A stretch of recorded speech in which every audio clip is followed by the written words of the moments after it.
जबूर की किताब जबूर नंबर 75 और उसकी 6ठी आयत से हम तिलावत करेंगे। क्योंकि सरफराजी ना तो मशरक से, ना मगरब से और ना जनूब से आती है, बल्कि खुदा ही अदालत करने वाला। वो किसी को पस्त करता है और किसी को सरफराजी बख्शता है। खुदावन के पाक नाम की सलाह से हम सब पर बड़ी बरकत नाज़िल हो। 6ठी आयत, क्योंकि सरफराजी न मशरक से, न मगरब से, न जनूब से आती है। नीचे लिखा है बल्कि खुदा ही अदालत करने वाला है। मैं आपकी तवज्जो चाहूंगा, इंसान की सरफराजी किसकी तरफ से है? अगर किसी को कुछ तोहरा मिलता है तो वो किसी की मेहनत का अजर नहीं है। अगर आपको खुदा ने जिंदगी दी है, अगर आपको खुदा ने औलाद जैसी नेमत दी है, अगर खुदा ने आपको तंदुरुस्ती दी है, अगर खुदा ने आपको यहां पर रखा है, ये तो खुदावन की तरफ से। आमीन। इसका मतलब है अक्सर जब कोई किसी की मुखालफत करता है, किसी का खानदान ही उसकी मुखालफत करता है, तो हम अपने अजीजों को, अपने खूनी रिश्तों के खिलाफ खड़े हो जाते हैं कि ये मेरी तरक्की के खिलाफ है। लेकिन बाइबल ऐसी बात नहीं जानती। बाइबल ये तस्दीक करती है, अगर किसी की नीयत ठीक है, अगर कोई खुदा को खौफ रखने वाला शख्स है, वो मत कहे कि मेरी सरफराजी इस तरफ से आएगी, मेरी सरफराजी इस तरफ से होगी, मेरी सरफराजी इस तरफ से होगी। आपकी सरफराजी खुदावन की तरफ से होगी। आमीन। आपको जो भी किसी ने बरकत देनी है, वो किसी ने नहीं देनी। मैं लाऊंगा वो शख्स जो आदमी को अपना बशर जानता, अपना बाजू जानता है, और आज के बाद किसी पर शिकवा न करे। मेरी ये बंदा मुखालफत करता है। आपको पता है यूसुफ के भाइयों ने उसको बेच दिया, फेंक दिया। वही शख्स मिस्र के अंदर खुदा कहलाने लगा। आमीन। इसलिए इल्जाम तराशियों से बाहर है। एक्चुअली इल्जाम तराशी का जो लफ्ज है, ये इब्लीस की तरफ से डाला गया नुक्स है। इसलिए से अपने आप को महफूज कीजिएगा। आमीन। क्योंकि जो भी बरकत है ये खुदावन की तरफ से है। आपको जो कुछ भी देना है वो आपके अंदर खुदा ने देना है, जिसकी हम प्रेस्टेज करते हैं। आमीन। इसलिए हमें अपनी मुकम्मल तौर पर अपनी उम्मीद जो है वो खुदावन पर हमेशा लगाते रहना चाहिए। हमारी उम्मीद, हमारा तवक्कुल, हमारी आस जो है वो खुदावन ही पर होनी चाहिए, क्योंकि हम उसकी प्रेस्टेज करते हैं। आमीन। जिसने अपना ईमान बेच दिया, खुदा के कदमों में रियली तौर पर झुकना छोड़ दिया, उसने खुदा से कम अतकादी का इजहार किया। वक्ती तौर पर सबक पाक नजर आ जाते हैं, लेकिन सरफराजी खुदावन की तरफ से है। बीमारियों से रहाई खुदावन की तरफ से है। पेट का फल खुदावन की तरफ से अजर है, ये खुदावन की ही तरफ से है। दानियल, आपको पता है दानियल एक यंग लड़का था। दानियल को बाबल के अंदर बनी इस्राएल के साथ इसको गुलाम कर दिया गया। एक वक्त आया कि फैसला किया गया कि ऐसे खूबसूरत पढ़े लिखे नौजवान चुने जाए जो दरबार पर, जो नबूकदनेस्सर के दरबार पर हाजिर किए जाएंगे, जो उसके साथ होंगे और उनके लिए शाही खुराक का इंतजाम किया जाए। मेरे साथ है, आपकी तवज्जो चाहूंगा। उनके लिए शाही खुराक का इंतजाम किया जाए। वो शाही खुराक खाने से दानियल और उनके तीनों दोस्तों ने निकाल कर दिया। उसने कहा तुम अपने 10 दिन हमें दे दो, अगर जिनको शाही खुराक दोगे उनसे अगर ज्यादा हमारे चेहरे खूबसूरत नजर ना आए तो जो चाहे हमारे साथ कर देना। इसका मतलब है खुदा के साथ दिल लगाना, खुदा की इबादत करने के साथ साथ इंसान का पेट, इंसान की जुबान, इंसान के खाने पीने का अहम रोल अदा किया जाता है। जिसकी जुबान, जिसका पेट इन बातों को समझ आए कि कौन सी चीज मुझे खानी चाहिए और कितना मुझे खाना चाहिए, यकीनन खुदा उसको सरफराज करता है। दानियल खाने का लालची नहीं था। दानियल इस बात को समझ गया था कि ये शाही खुराक जो है पहले ये भूतों के आगे पेश की जाती है, उसके बाद वहां से मसा करके फिर से पेश की जाती है। तो उसने कहा ये तो सिर्फ मेरे खुदा का काम है जो खुराक देता है। जब तक अगर मेरे खुदा के आगे पेश नहीं की गई तो दूसरे खुदा के छूने वाली खुराक मैं कभी नहीं खाऊंगा, क्योंकि जमीन और आसमान का एक ही खुदा है जिसका यहोवा नाम है।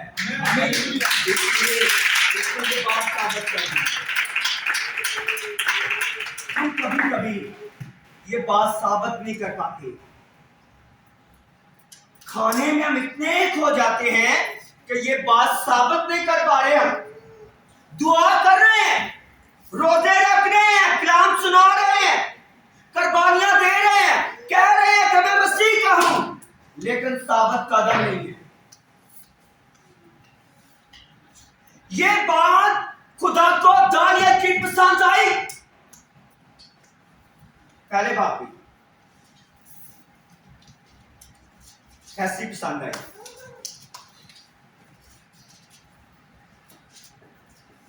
लिखा है आयत नंबर 17 में, तब खुदा ने चारों जानों को मार्फत और हर तरह की हिकमत और इल्म में महारत बख्शी। किसने बख्शी? किसने बख्शी? और दानियल हर तरह की रोया और ख्वाब में साहिबे फहम था। आमीन आमीन। क्यों? बुतों के आगे पेश की गई खुराक के खाने की इनकारी की बरकत अपने पेट पर काबू पाने वाला दानियल शख्स सरफराज कर दिया गया। तब खुदा ने उन चारों को मार्फत और हर तरह की हिकमत कहां से आई है? कोई डिग्री हासिल नहीं की, गुलामी की हालत में है। ये हिकमत खुदावन की तरफ से आई है। ये बादशाह ने इनको नहीं सिखाई, इनको किसी वजीर ने नहीं सिखाई, खुदा ने इनको ये इनाम के तौर पर दी है। और क्यों? इन्होंने मेहनत भी, इन्होंने कुछ नहीं किया, लेकिन शाही खुराक खाने वालों से ज्यादा चेहरे इनके जो है वो ताजगी की तरह कहां से मिली? इसका मतलब है लोग हैरान थे, स्टिफनेस से भी लोग हैरान थे। केला स्टिफनेस था। लिखा है जो खुदा का बाग के अंदर काम करता था, उसकी वजह से कोई बंदा उस पर गालिब ना आने पाया। केला स्टिफनेस था। इमारती किताब और इसको कौन सा राज मिल गया? ख्वाब में साहिबे फिल्म सरफराजी किसकी तरफ से है?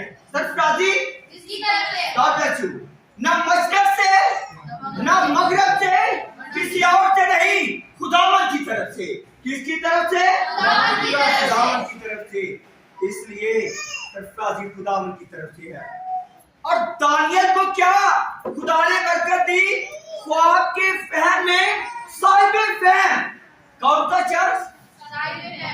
नबूकदनेस्सर को एक ख्वाब आता है। लिखा है अपने ख्वाब से इंतहाई परेशान। एक्चुअली ये इलाका बुत प्रस्त था। मेरे साथ कहना, ये इलाका नजूम नहीं होता था। ये इलाका हाथ की लकीरें देखने वालों का था। ये इलाका सितारों का इल्म रखता था। ये इलाका बुद्धों की पूजा करता था। ये लोग जादूगर थे। आपका साथ चाहूंगा और आपकी तवज्जो चाहूंगा। नबूकदनेस्सर को ख्वाब आता है। बाइबल लिखा ये ख्वाब इसको परेशान करने लगा। इतना डिस्टर्ब, इतना परेशान कि इसको रात को नींद भी ना आई। लिखा ये रातों को सोना छोड़ दिया इसने फैसला किया तमाम हिकमत वाले लोगों को इकट्ठा किया जाए और मेरे ख्वाब की तबीर मुझे बताई जाए। अगर कोई मेरा ख्वाब ना बताया जाए, ना बयान कर पाया, तो तमाम हिकमत वाले लोग, तमाम नजूमी कत्ल कर दिए जाए। यह बादशाह का ऑर्डर है।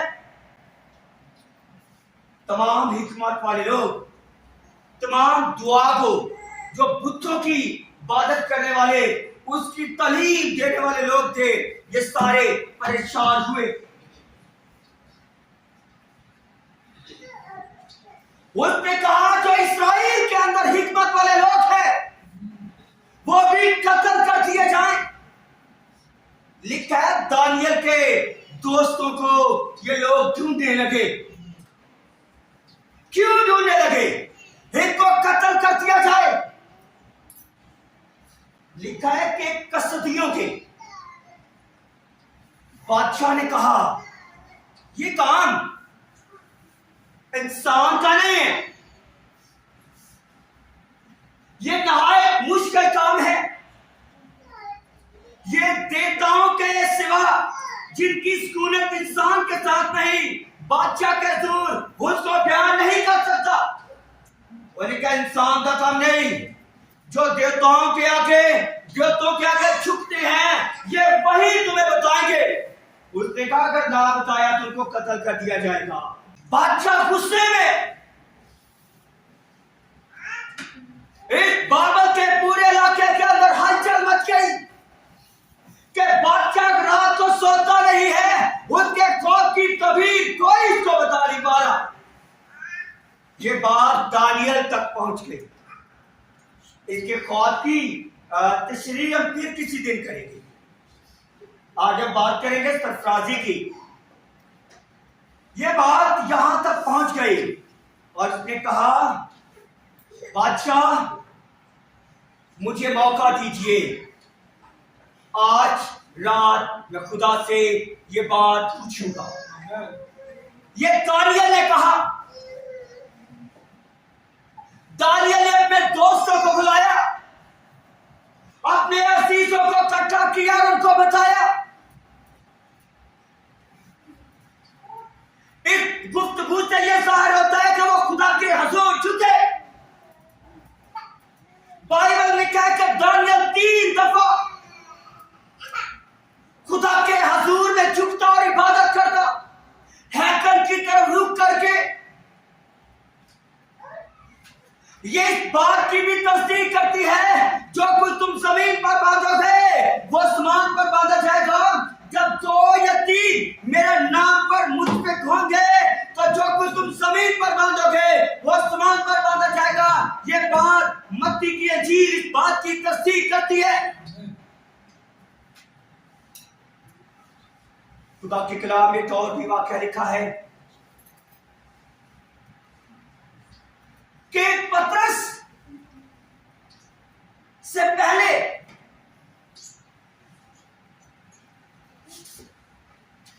यूहन्ना के भाई